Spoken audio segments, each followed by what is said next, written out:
passionné d'avoir un futur meilleur que le présent. Yeah, mon work ethic n'a pas le choix de rester constant. Je suis un one.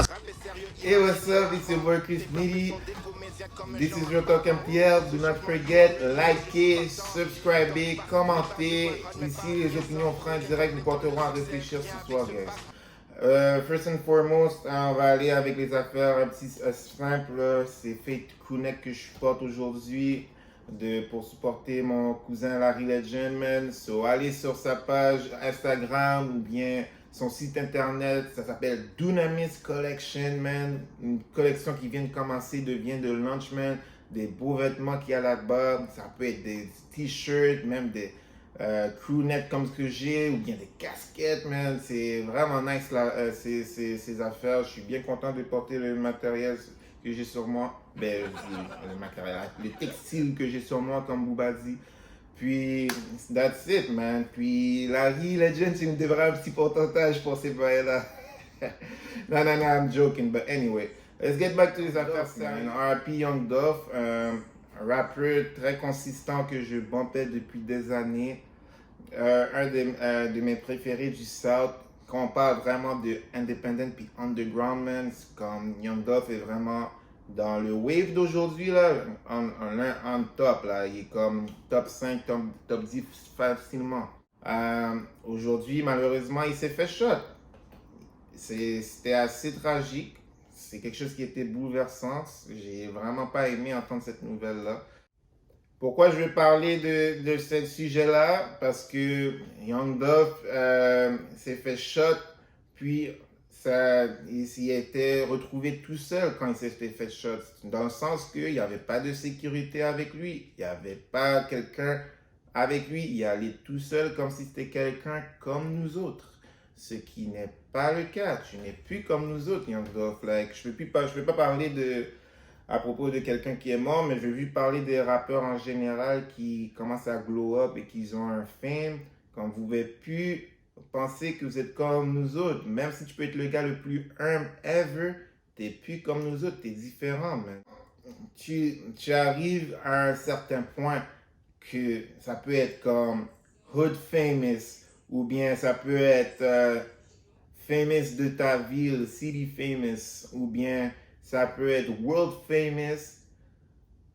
Tu as trois facteurs qui vont venir vers toi. Tu as un hypocrite qui va commencer à se dévoiler, puis ça dépend de comment la célébrité, ton niveau de célébrité. Tu as des haineux, du monde qui t'ont jamais aimé et qui te dit directement, franc et direct, qu'on t'aime pas, puis qu'ils veulent te voir à terre complètement parce qu'on est dans un monde que c'est un crabe et que, comme, tiens, il y a du monde qui a toujours envie pour quelqu'un d'autre, genre, ça se dit. Puis 3, t'as des fanatiques, des gros supporters. So, cette troisième était juste la seule chose positive qui est par rapport au film, mais les deux autres, c'est ceux qu'on voit le plus souvent.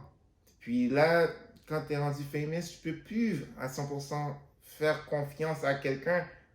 Je me dis ça basé sur ce que j'entends tous les jours. Young Dolph y est allé juste pour un biscuit pour sa mère à un cookie shop, si on peut dire ça, un magasin de biscuits, si on peut dire ça. Puis, il s'est fait tirer directement parce qu'il était tout seul et il n'y avait pas de sécurité avec lui.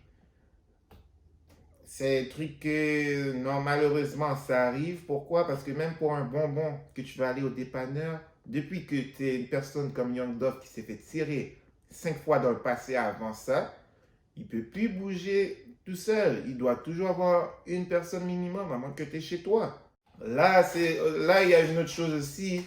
Tu avais même Trav dans le passé, quand c'était pour son Christmas Day.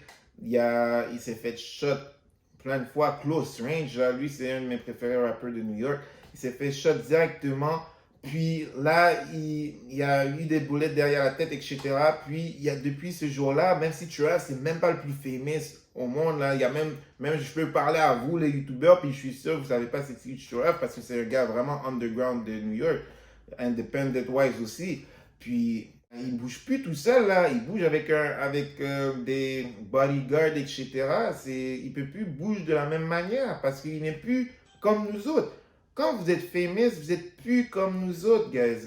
Comme je viens de vous le dire, il y a quelques secondes, vous devez même plus comme habiter à la même endroit que vous avez vécu votre vie. Vous devez vraiment comme at least déménager, ça c'est le minimum. Ou bien si vous décidez de rester pour changer, exemple, la perspective de la ville, faire un changement, un impact, quoi que ce soit, vous devez déménager, pas déménager, je veux dire, vous devez venir avec des bodyguards, vous devez être vraiment encerclé, puis vraiment calculer chaque move que vous faites, même si c'est juste pour aller chercher un petit bonbon avec ton fils à un dépanneur, parce que n'importe quoi peut s'arriver. Tu peux même plus faire confiance à personne, parce que même comme Nipsey Hussle, qui sortait d'un petit endroit, comme ça, il s'est fait shot par ses propres supposés amis, tu vois. C'est assez fou comme on y pense. So, guys, ce message est clair et net, man, pour celui-là, cet épisode. C'est juste, quand vous commencez à glow up, n'importe quelle manière, que vous soyez Guy de Besbar, ou bien Booba, ou bien Lacrim, vous êtes obligé de toujours avoir un bodyguard avec vous parce que n'importe quoi peut arriver, mais même si vous êtes le gars le plus humble au monde, c'est ça la réalité. So, ouais, guys. Do not forget, likez, subscribez, commentez vos opinions par rapport aux rappeurs en général qui se font shot, man. Qu'est-ce que vous en pensez? Est-ce que c'est des trucs qu'ils peuvent changer dans leur style de vie ou bien c'est juste exemple? Quoi qu'ils fassent, mais s'ils sont appelés à mourir aujourd'hui, ben alors ils sont appelés à mourir aujourd'hui, malheureusement. So, ouais, this was Chris Nitty, Real Talk MTL, I'm out, peace. Sur le saut, ou de la du terre pour grandir dans le rap scène. Some of them